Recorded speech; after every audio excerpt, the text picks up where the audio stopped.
अगर आपको याद हो तो वीरप्पन दक्षिण भारत का कुख्यात चंदन तस्कर था, जो कि 1970 से पुलिस और अन्य फोर्स के लिए चुनौती बना रहा था। चंदन के हर पेड़ पर उसकी मानो तिरछी नजर रहती थी, लेकिन वह तो 2004 में मारा गया। तो अब उसकी बात क्यों की जा रही है?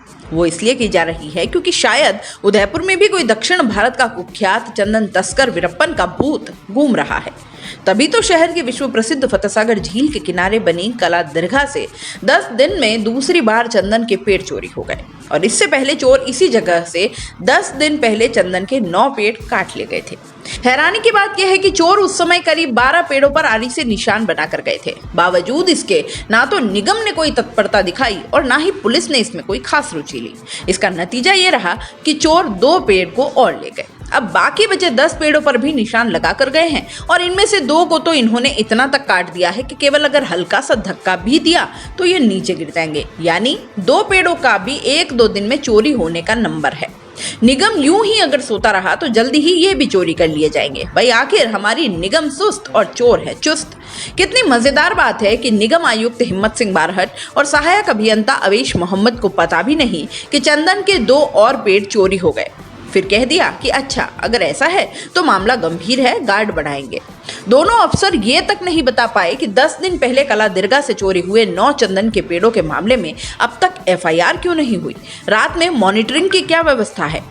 सहायक अभियंता अवेश मोहम्मद ने कहा कि अब पेड़ चोरी होने की सूचना नहीं है। 24 अप्रैल को निगम आयुक्त के हवाले से हाथीपोल थाने में परिवाद दिया था, और इस पर पुलिस ने मौका मुआयना के बाद FIR दर्ज करने की बात कही थी। थाने से किसी प्रकार की सूचना नहीं आने पर 2 दिन पूर्व निगम से एक कर्मचारी थाने में भेजा तो बताया गया कि मामले की जांच चल रही है। FIR हुई या नहीं ये अभी तक नहीं पता। पार्क में 2 चौकीदार लगा रखे हैं, आयुक्त ने, और गार्ड बढ़ाने के लिए भी कहा है। 10 दिन पहले 22 अप्रैल को सबसे पहले पेड़ चोरी की शुरुआत हुई। तब एक पेड़ चोरी हुआ था, और इसकी सूचना मॉर्निंग वॉक पर आने वाले लोगों ने कलेक्टर, UIT सचिव और नगर निगम को दे दी। लेकिन लापरवाही का आलम देखिए कि 24 अप्रैल की रात चंदन के 8 पेड़ और चोरी हो गए। निगम ने चौकीदार बदलने की बात कही और बताया गया कि अब वहां 2 चौकीदार लगा दिए गए हैं और हाथीपोल थाने में परिवाद भी दे दिया गया है। FIR दर्ज होगी। दूसरी ओर प्रत्यक्षदर्शियों का ये कहना है कि निगम के चौकीदार कभी कला दरगाह में दिखते ही नहीं। अब निगम से जो बड़े सवाल यहाँ खड़े होते हैं वो ये हैं कि थाने में FIR दर्ज नहीं हुई तो निगम ने पुलिस के उच्चाधिकारियों से संपर्क क्यों नहीं किया। जब पता है कि चंदन के पेड़ कीमती हैं तो उनके तने को बचाने के लिए मजबूत ट्री गार्ड क्यों नहीं लगाए जाते। पार्क में चौकीदार बढ़ाने की बात कही, लेकिन रात में मौके पर कोई चौकीदार नहीं रहता, इसकी मॉनिटरिंग क्यों नहीं होती। पार्कों के पेड़ों को बचाने और अवैध गतिविधियां रोकने के लिए CCTV कैमरे क्यों नहीं लगवा देते। वहीं कुछ सवाल यहां पुलिस से भी होते हैं। कला दरगाह SP के घर से सिर्फ 400 से 500 मीटर दूर है, फिर भी तीसरी ये वारदात है। ये पुलिस की कार्यप्रणाली पर सवालिया निशान लगाती है। 10 दिन पहले परिवाद मिला, जांच तो दूर, मौका मुआयना तक क्यों नहीं किया गया। 9 दिन गुजरने के बाद भी किसी की गिरफ्तारी तो दूर, FIR तक दर्ज क्यों नहीं की गई। क्षेत्र में पेट्रोलिंग होती है तो पेड़ों के कटने या चबूतरे तोड़ने वाले क्यों नहीं दिखाई देते। आसपास की होटलों और अन्य स्थानों पर लगे CCTV के फुटेजेस आखिर क्यों नहीं खंगाले जाते। CCTV क्यों नहीं देख। दोस्तों, CBC न्यूज आपके सहयोग से लगातार बढ़ता जा रहा है। स्वतंत्र पत्रकारिता का सहयोग करने के लिए आपका धन्यवाद।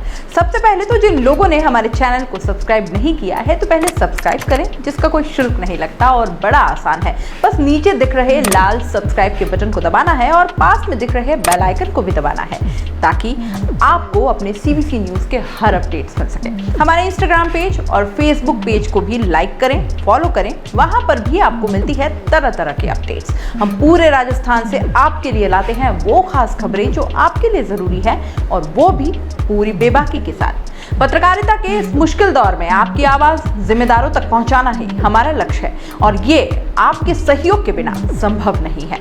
हमारा सहयोग करें, स्वतंत्र पत्रकारिता में अपना योगदान दें और ज्वाइन बटन पर जाकर सदस्यता लें, चाहे सबसे छोटी सहायता के रूप में ही क्यों ना हो।